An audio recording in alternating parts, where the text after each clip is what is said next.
भगवान की जय जय श्री राधे श्याम।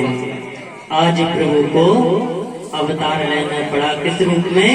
वामन रूप भगवान बने हैं। आज इतने सुंदर भगवान लग रहे हैं क्योंकि भगवान का अभी तक जितना भी भगवान ने रूप रखा है, जितनी बार रखा है, वह एक अलौकिक है। क्योंकि भगवान जन्म थोड़े ही लेते हैं, भगवान का तो अवतार होता है। भगवान का अंत्येष्टि संस्कार नहीं होता है क्योंकि भगवान का जन्म नहीं अवतार होता है, और जिसका जन्म होता है उसका अंतिम संस्कार होता है। तो भगवान तो अवतार लेते हैं। आज भगवान ने अवतार लिया है और अवतार लेकर जैसे ही वह राजा बलि के पास पहुंचे हैं, राजा बलि का नियम था कोई भी ब्राह्मण आए उसे चकाचक पूर्ण रूप से जो भी आवश्यकता है वह सब कुछ प्राप्त हो।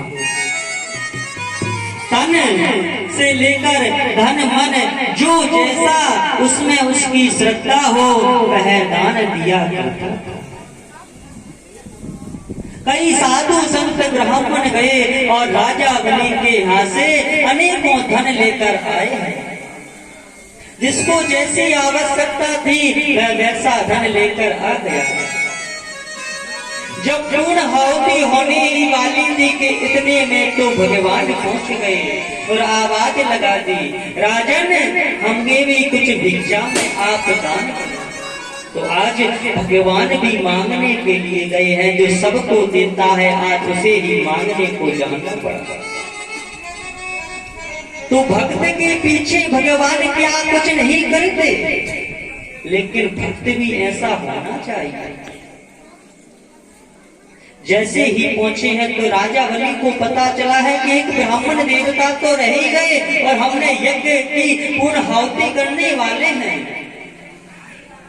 तो आज राजा बलि उस पूर्णाहुति को रोककर पहर दरवाजे पर गए हैं। मुख्य द्वार पर जाकर आज वामन भगवान को देख रहे हैं, निहार रहे हैं, क्योंकि भगवान इतने सुंदर हैं कि आज राजा बलि की आंखें भी हट गई।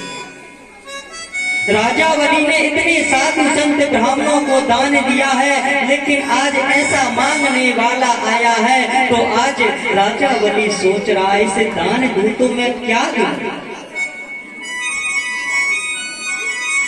निहारता ही जा रहा है। फिर इतने में शुक्राचार्य जी आ गए। शुक्राचार्य जी ने कहा, राजा बलि तुम किस चीज का विलंब कर रहे हो, क्या कर रहे हो। तो राजा बलि कहने लगा, महाराज आपने ही बताया है कि ब्राह्मणों की सेवा, और मुझे विश्वास है जब से मैंने ब्राह्मणों की सेवा की है तो देवी देवता मेरे आगे पीछे भी नहीं भटक पा रहे।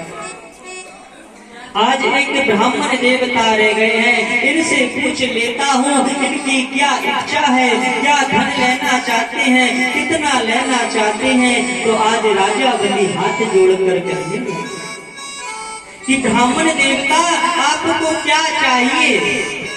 हीरे मोती जवाहर जो भी चाहिए वह सब कुछ ले लो, बताओ क्या चाहिए। तो आज वामन भगवान सोच रहे हैं कि मांगने को तो मैं सब कुछ आया हूँ, फिर अब क्या कहूँ। तो आज भगवान कह रहे हैं कि राजा बलि आप तो उस कुल से हो जिस कुल ने ब्राह्मणों की सदा ही रक्षा की है, हमेशा तत्पर रहे हो।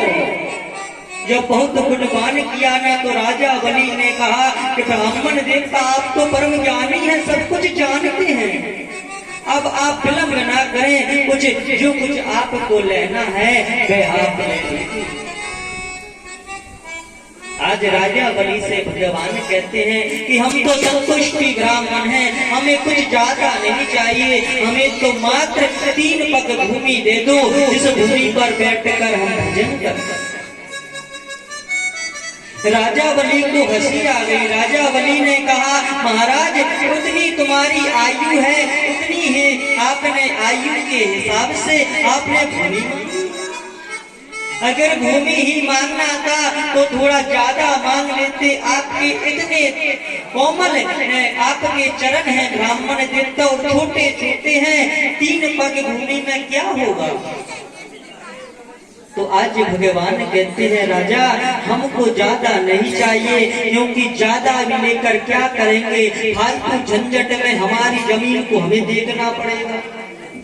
जितनी आवश्यकता है उतना ही जितना प्राप्त है वही हमें पर्याप्त है। अगर आप देना हो तो 3 पग भूमि ले लो, अन्यथा हम और नहीं मांगेंगे। अब ब्राह्मण है, मांगने में क्या शर्म, हम आगे जाके मांग लेंगे। आज भगवान जाने लगे तो राजा बलि रोने लगा कि ब्राह्मण देवता आप ऐसा कहकर न जाएं, क्योंकि मेरी मृत्यु तो पहले ही हो गई। अगर मैं बचता ही हूँ और जो बच रहा हूँ तो सिर्फ ब्राह्मणों के आशीर्वाद से बच रहा हूँ। ब्राह्मण देवता रुक गए और राजा बलि कहता है, आपको हमने 3 पग भूमि दान में दे दी। वामन भगवान कहते ऐसे नहीं लेंगे कि हम 3 पग भूमि आपने कह दिया और हमने ले लिया, संकल्प करना पड़ेगा। क्योंकि अगर कोई दान देता है तो वह संकल्प लेता है, अपना नाम, गोत्र, स्थान, कौन सी जगह, पिता का नाम, सब कुछ उसमें बोला जाता है, तब जाकर दान दिया। और संकल्प देकर गई हमने दान वापस ले लिया तो ऐसा बताया है कि आज से 7 पीढ़ी तक जितना समय लगेगा, जब से वहां तक का सब धन वापस लौटाना पड़ेगा। राजा बलि से कहा, नहीं, आप अपना नाम गोत्र सहित संकल्प करके दान करो, तब हम दान लेंगे। जल लाओ, नाम गोत्र लेकर ही हमें ऐसे भूमि को दान करना। गंगा सागर को मंगाया।